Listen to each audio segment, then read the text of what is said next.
Poisonous germs, much smaller than a grain of sand, are the most elusive of weapons.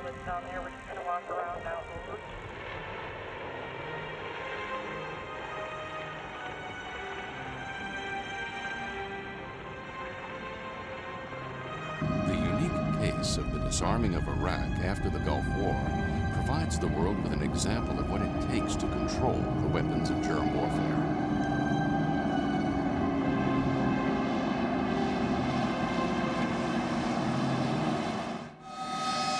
The Gulf War began in 1991 after Iraq had invaded Kuwait. When Allied bombers set out on their missions, Iraq was known to have a considerable arsenal of chemical weapons and powerful missiles with which to deliver them. In addition, a nuclear bomb was a possibility. The Allied forces targeted military sites in Iraq, but Iraq's biological weapons remained an uncharted mystery.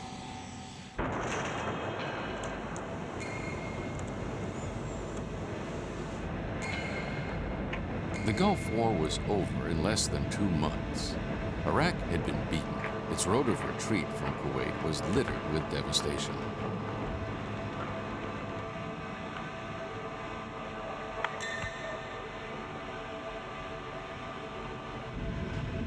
But nobody knew what damage Iraq, with its weapons of mass destruction, was still able to inflict on its neighbors in the Middle East. This is what the United Nations Security Council set out to uncover as part of the settlement of the Gulf War. A special commission was formed under Swedish diplomat Ralph Ekéus.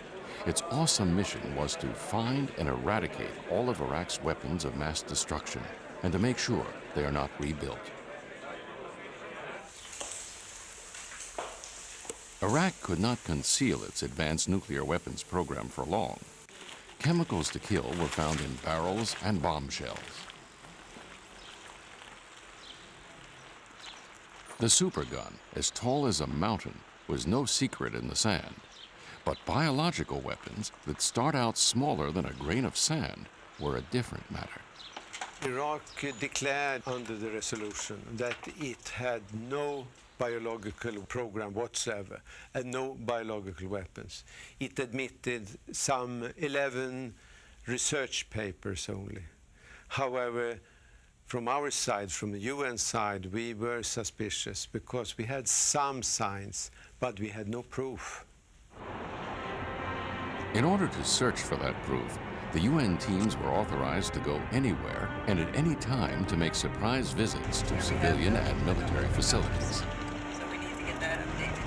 Don't be shy about opening any door and walking in anywhere, and I don't care who's there. A nondescript sign directs UN weapons detectives to a mysterious industrial complex out in the desert. Unlike many other key military plants in Iraq, this facility was not bombed by the Allies during the Gulf War, but much about it suggests the production of germ warfare agents. This is one of our international inspection teams going into Al-Hakam, a site which we have been suspicious about. The team is searching for the biological warfare agents, which are the most threatening maybe of all possible weapons of mass destruction we can imagine. UN inspectors want to know why the production capacity is enormous, yet only insignificant amounts of chicken feed are made here. They suspect the line between civilian and military production was crossed in contempt of international norms. It clearly is immoral, it is unethical for physicians or scientists to work on the development of biological weapons. Indeed, it's against international law. But there's a dangerous borderline between developing weapons so as to produce defenses against them and developing weapons so that they can be used offensively. And it seems to many of us that physicians and scientists have got to work very hard not to cross over that line, to make certain that their work is not used to produce offensive biological weapons. Much here points to the possibility that microorganisms were produced to serve offensive military, not benign civilian purposes. The plant's layout is a copy of a facility where Iraq is known to have manufactured chemical weapons. Iraq used chemical bombs against its Kurdish minority and also in its war with Iran. But biological weapons are different. They are made with equipment that lends itself to multiple uses. This is one of the big difficulties in detecting a germ warfare program.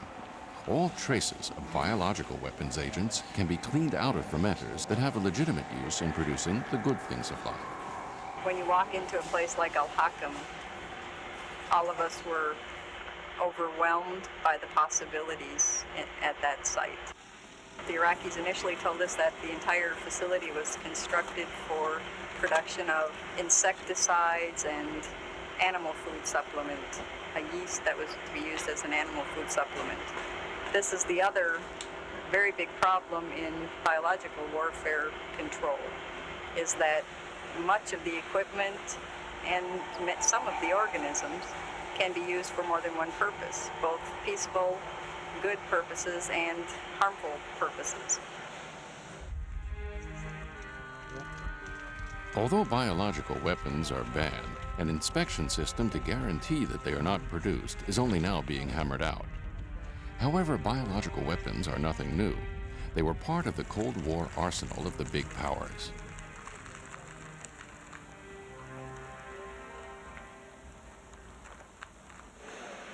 If you know where to look, germ warfare agents are easy to find. For instance, the castor bean is a potential secret weapon. It produces a healthful laxative, but the bean's residue, called ricin, is a very unhealthful substance. Ricin was used in the cloak and dagger days of the Cold War.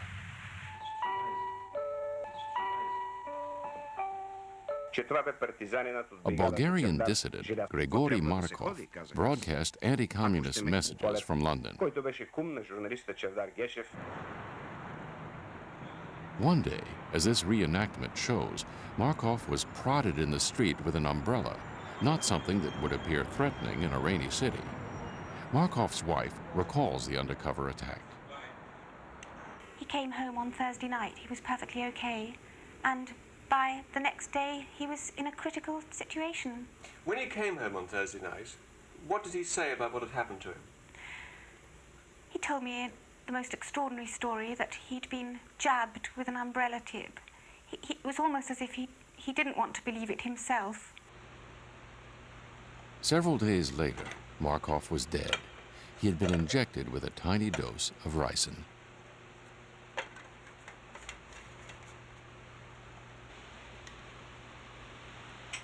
Biological weapons are either living microorganisms, such as bacteria or viruses, or they can be the products of these microorganisms, poisons called toxins.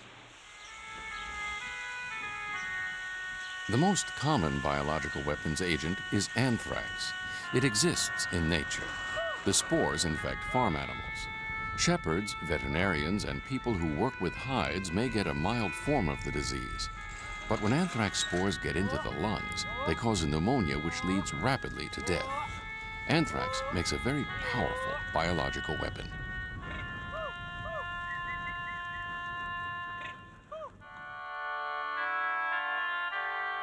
Since the Middle Ages, many organisms derived from nature have been used both to kill individuals and to destroy entire armies.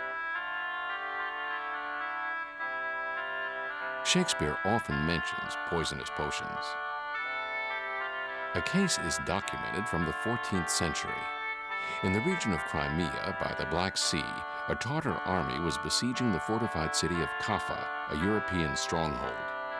After many of the Tartar soldiers had died of the Black Plague, those who were still in good health picked up the bodies of their dead and placed them in hurling machines. The bodies were thrown over the ramparts and into the city. Soon the European defenders of Kaffa began to die of the Black Plague. Those who could fled the infected city and sailed to Europe with the disease. It is believed this was the beginning of the Black Plague in Europe, where it killed some 40 million people. In the 20th century, potent biological weapons started to be produced in laboratories. They're among the weapons of mass destruction the United Nations has struggled to outlaw. Many countries had expressed an interest and a desire to ban specifically biological weapons. The impetus for that came about when President Nixon in November of 1969 unilaterally renounced biological warfare and started the dismantlement of the U.S. biological warfare program. This decision was based on recommendation of his military advisors that biological weapons probably had no real significant utilization in modern warfare. The contributions that have been made by the British government, by the Soviet government, by the government of the United States and others concerned would not have been possible except for those working for arms control in each of our countries.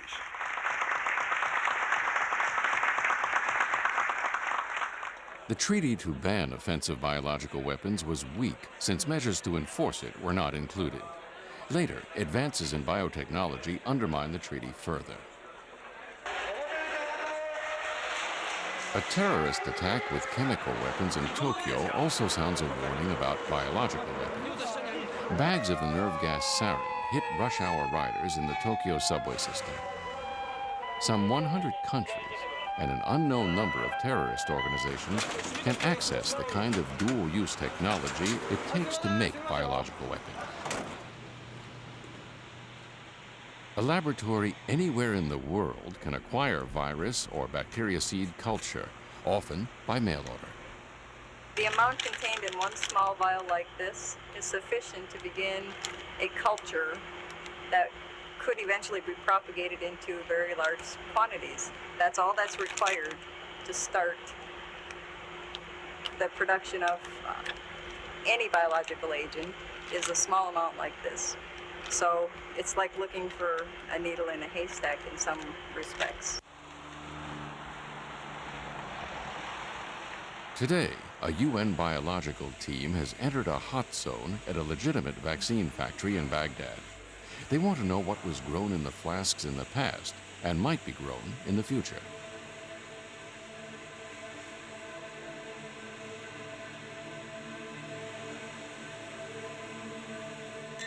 This is very common for the production of bacterial-based vaccines at Al-Kindi. They do their fermentations, as you can see, in 10-liter flasks.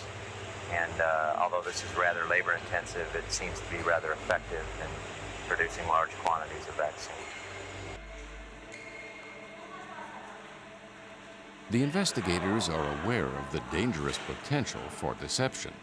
Germs made to kill and medicines made to heal can be cultivated in the very same containers. Only a very fine line separates the one from the other.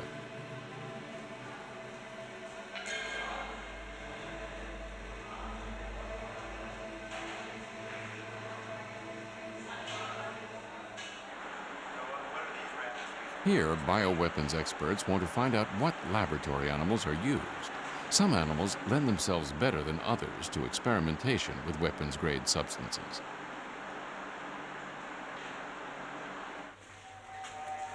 Team members venture deeper into the hot zone. Virtually any civilian vaccine factory can quickly be converted into a biological weapons plant. The equipment that today produces vaccines to promote public health can tomorrow be switched to produce death and disease on a massive scale.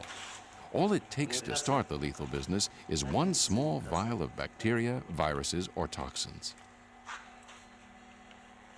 In an isolated section of the plant, the inspectors come across a single stray vial. So you say it's Gamboro? Gamboro, I think, yeah. Does the vial really contain just Gamboro, a chicken vaccine as the label says, or does it enclose a lethal culture from a biological warfare program?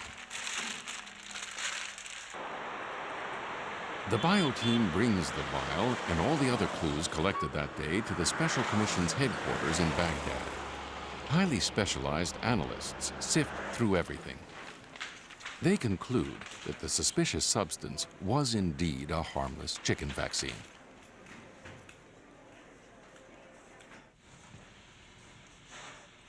UN inspectors found numerous cages for a wide variety of animals at sites that were suspected of having participated in biological warfare production. Cages to house small animals in field tests were evidence that biological weapons agents had been tested using explosive devices.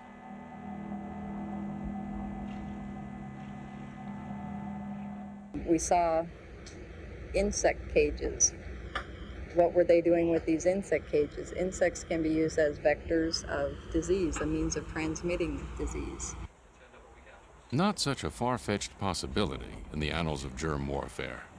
During the Second World War, for instance, Japan dropped bombs filled with plague-infected fleas on several cities in China.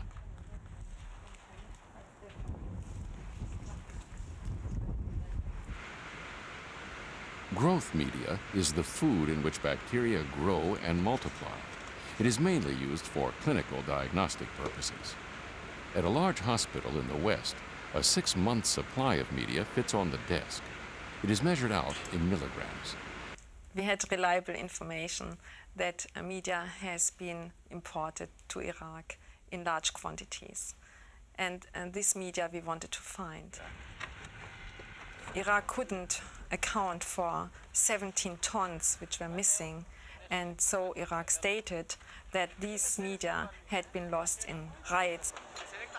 So we pressed them further, and finally on 1st of July in 1995, Iraq admitted, yes, indeed, these 17 tons have been used for the offensive biological program. After Iraq admitted to full-scale production of biological weapons agents, a startling picture emerged. The facility at Al-Hakam had cultivated huge amounts of many deadly biological materials in these fermenters.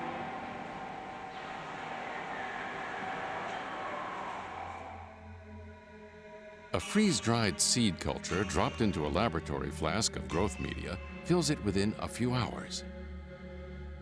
Computer-controlled fermenters, full of nutrients, then provide an even temperature and a constant flow in which the bacteria multiply further. In a matter of days, the tiny seed has yielded enough biological warfare agent to fill up weapons shells. These vats grew 8,000 liters of anthrax bacteria, a substance so lethal that 1/100th of a millionth of a gram is enough to kill. Al-Hakam also produced 19,000 liters of concentrated botulinum toxin, an extremely powerful poison. Iraq admitted to having produced ricin, the killer substance used during the Cold War, as well as many other microorganisms that infect with illness. You don't produce a large amount of very sensitive, dangerous warfare agents just to put them into the fridge or put them into various sorts of drums where they can leak and create enormous havoc. You need to link it up to something else. Hard evidence of the link-up was pulled out of the waters of the Euphrates River. Thanks to a tip-off from a local farmer, bombshells altered to contain biological agents were found. How they came to be dumped here, no one was telling.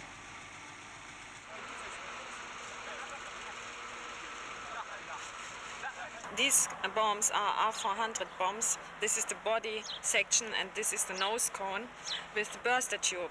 For the biological program, they modified this bomb to an R400A bomb, which means they have here an epoxy lining outside the burster tube, which is a blue-colored paint and would prevent the biological agent from deteriorating. The discovery of the bombshells revealed what hitherto had been unknown. According to Iraq, during the Gulf War, 200 biological bombs were delivered to Iraqi troops for use in case of a nuclear attack by the Allies. It's believed, however, that none of these biological weapons was used. If they had been, the scenario in a densely populated urban area would have been something like this. On a clear, cool night, an anthrax bomb explodes in the skies above an urban area. The released plume of powder covers a zone a mile long and leaves 100,000 people dead. A biological bomb can kill as many as an equivalent-size nuclear weapon. It is directed against the people, against every man, woman, and children. And of course, the weaker die first, but fundamentally, everyone inhaling these, dried anthrax is doomed. It is a terrible death and a very dangerous weapon. Work continues at a plant where authorized short-range missiles are serviced. But Iraqi metal workers were trained to work on some very sophisticated long-range missiles, too.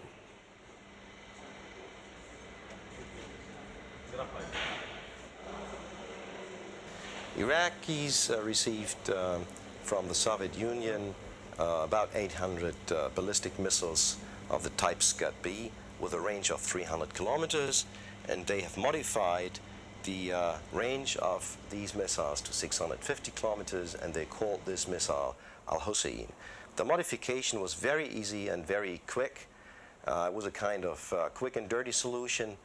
They extended the volume of the tanks, so they extended the amount of propellant, and they reduced the volume and the weight of the warhead. You see here the small tip is the new warhead, the big black one is the old warhead. If they would have used biological warheads, then if the warhead would have been placed properly in the vicinity of a highly populated area, each of the Al-Hussein missile warheads would have probably cost about 10,000 lives. The only reliable way to prevent re-emergence of biological warfare agents in Iraq is to destroy that facility. And not only the production capability, but everything else, research and development, laboratories, storage facilities, and animal houses. All these are part of a total package of production.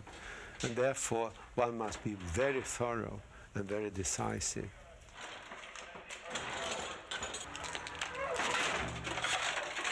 Everything at Al-Hakam, where Iraq produced its biological weapons agents, has to be destroyed.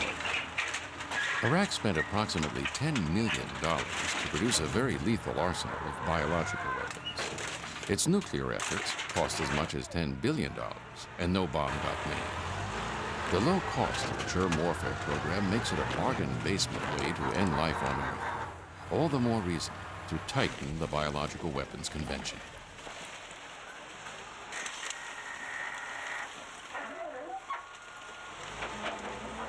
Only under very special circumstances could the ban on biological weapons be enforced in Iraq. Now international acceptance of such enforcement measures is necessary to strengthen the treaty against germ warfare.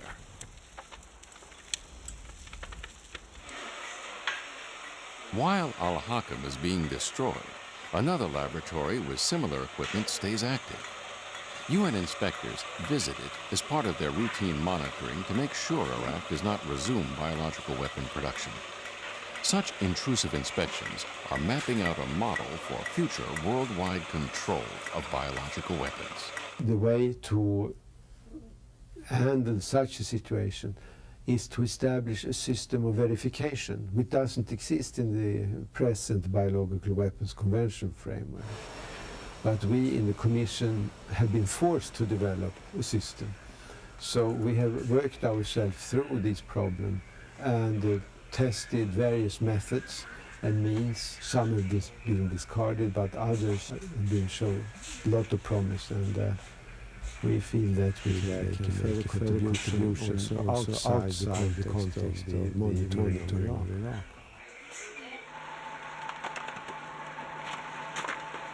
This is the first time ever that a biological weapons facility is being dismantled under international supervision.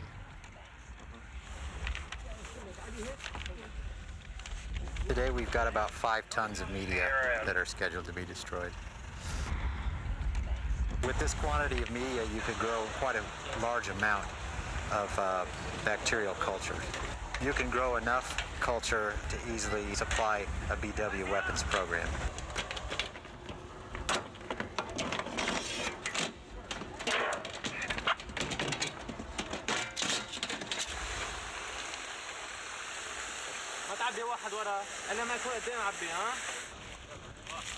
Because of its defeat in the Gulf War, Iraq was forced to allow inspectors to roam its country. But many countries object to intrusive searches. Open doors are called for at the UN Disarmament Conference in Geneva. A verification system is being negotiated there to make sure that those who have signed the treaty against biological weapons adhere to it. But can a biological arms race be stopped? I think that the proliferation of biological weapons can be slowed. I don't think it can be prevented if there is a determination by a proliferant country. It's very difficult to control because all of the biological agents are also involved in vaccine production, in food processing, and hospitals, and so on. So what we really need to do is focus on the technology that allows you to make these into effective weapons. And I believe if we do that, and by international pressure on countries that would dare to participate in the weaponization of these agents, we can probably effectively control the weaponization aspect. So on that side, I'm very optimistic. In recent time, we have had some considerable success, and we are optimistic that we can make further contribution to the international work on strengthening the Biological Warfare Weapons Convention.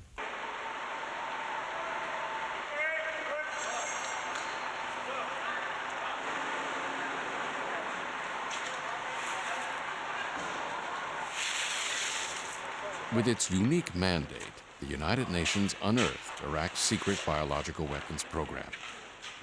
Under the supervision of international demolition experts, preparations are made to blow up the last of the 60 buildings at Al-Hakam, Iraq's main germ warfare center.